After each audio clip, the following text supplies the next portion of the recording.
मोपा विमानतळावर टॅक्सी नोंदणीसाठी टॅक्सीवाल्यांना गोवा पर्यटन विकास महामंडळाकडून म्हणजेच GTDCकडून सूचना देण्यात आल्या आहेत। नवीन विमानतळावर GTDCचा टॅक्सी काउंटर उभा करण्यात आला असून तिकडे सेवा उपलब्ध करून देण्यासाठी नोंदणी सक्तीची केली आहे। पेडणे तालुक्यातल्या टॅक्सीवाल्यांना इकडे प्राधान्य दिलं जाणार असून नोंदणीला सुरुवात झाली आहे। जाहीर करण्यात आलेल्या सूचनेत GTDCने अखिल गोवा टुरिस्ट आणि अखिल भारत परवाना असलेल्या टॅक्सींना नोंदणीसाठी येण्याची सूचना केली आहे।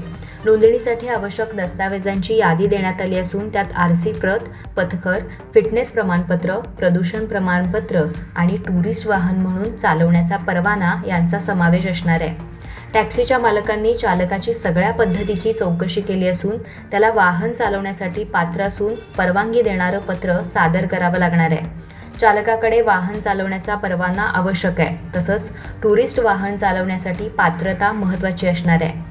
नोंदणीचा अर्ज पर्यटन खात्याच्या संकेतस्थळावर किंवा पणजी पाटो पर्यटन भवनातल्या नोंदणी सुविधा केंद्रामध्ये तसंच दक्षिण गोव्यातल्या माथानी साल्ढाणा संकुल मडगावमध्ये उपलब्ध करण्यात आल्याच्या सूचना देखील स्पष्ट केल्या आहेत।